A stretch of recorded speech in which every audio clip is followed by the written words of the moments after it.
nga doon def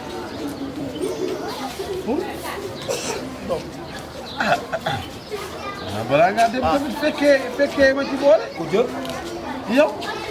léegi lii dénkaane la de. waaye Mbaye. dama koy denc de.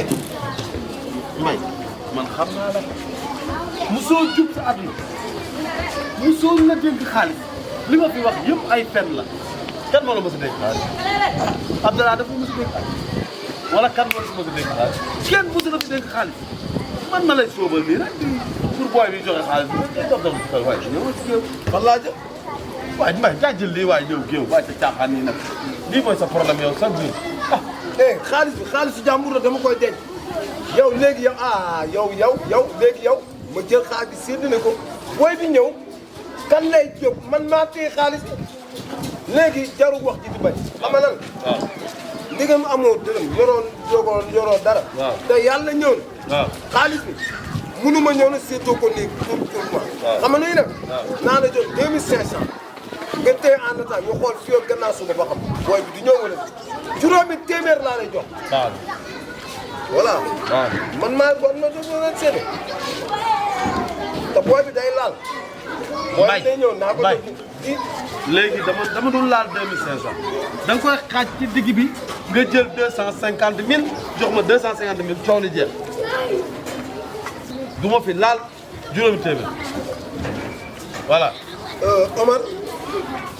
Omar ñoŋ Mbaye ñoŋ dama lay nokk.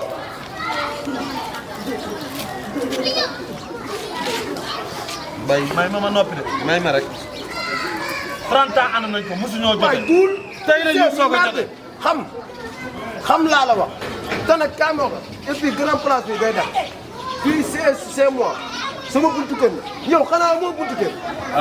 dee toog sa buntu kër la. léegi nag comme sa buntu kër la ah xaalis bii dana dagg ba pare may jaar nii def lu gën a xam boote doomam. waaw woo Ndiaye mu woo booy ma delloo ko xaar doo ci seet jege ma ci biir. bàyyi ma woo Ndiaye. kër gi boo ko jëlee man lay gën a yor. Ndiaye kon caaxaan la baax waaw xam naa ni may def xam naa waa ji.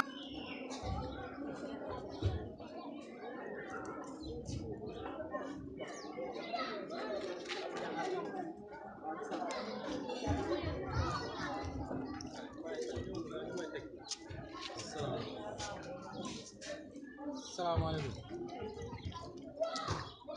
salaamaaleykum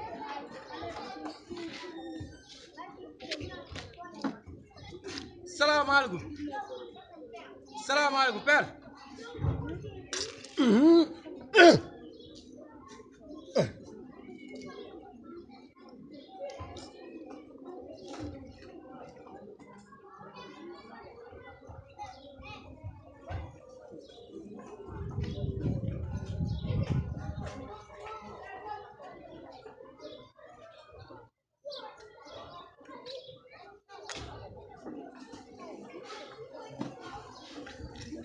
salaamaaleykum père da ngay jàppam ba pare ma jàll rob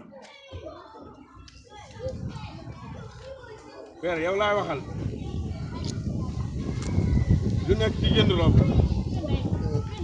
Baye Fall. waaw Baye Fall. waaw man jigéen la mais am nga jigéen ah am nga jigéen xam nga yow benn affaire xamal naa la. waaw foo jóge Touba. waaw di nga dellu Touba. waaw moo ma gënal ndax yow da ngaa yabaate. lan laa yabaatee magum jëmm toog nga naa ma kaami jaar lan laa jooy rob. amoo soxna xanaa dama soog jënd kër gi. dematuma Baye Fall jógal ci kër gi. déedéet lan la yow xanaa jëndoo rek damay jaay lan la ba jan jënduma. jëndoo mooy waxi la rob bi baax na wallaahi yow xale bu jigéen bu yàqu ci dëkk bi yow la mais nag dama lu waay def boppam damay jàpp pareegu ma waa et puis yow booy lan la yow laa soxla woon de. lu xew xaalis bi da laa soxla woon. man xaalis 500000. 500 millions bu mu la jox sànq. pour lan dama kaa soxla dama si am yitte. kañ nga ma waxoon yéen génn gu ma yow joxeem xaalis lu si jar jooy. lu sa yoon mais beneen paa bi naan ay yaa gën a baax Sonko yaa gën a baax Macky ma li sama yoon si ñooñu. yow sa ñaam yi jeex yi. booy dama bëgg baal ma nga baal ma non tuuti taxaw père déglu ma dama laa jox sama xaalis man maay wax yow doo wax man maay wax dama laa jox sama xaalis sama 500 jox ma samay 500 moom laa soxla da nga xam ne xaw ma fi kenn moo tax ngeen bëgg a def la leen neex sama 500 di ma ko jox wala ñu dem gendarmerie léegi. yaa yo man du ma waxal rek père ah sama 500 dama koy jox wala ñu dem gendarmerie léegi. booy sama 500 laa soxla père booy sama 500 di ma ko jox wala doo ma ko jox. booy fi nga tey baax booy dañ dem du ñuy dem sama 500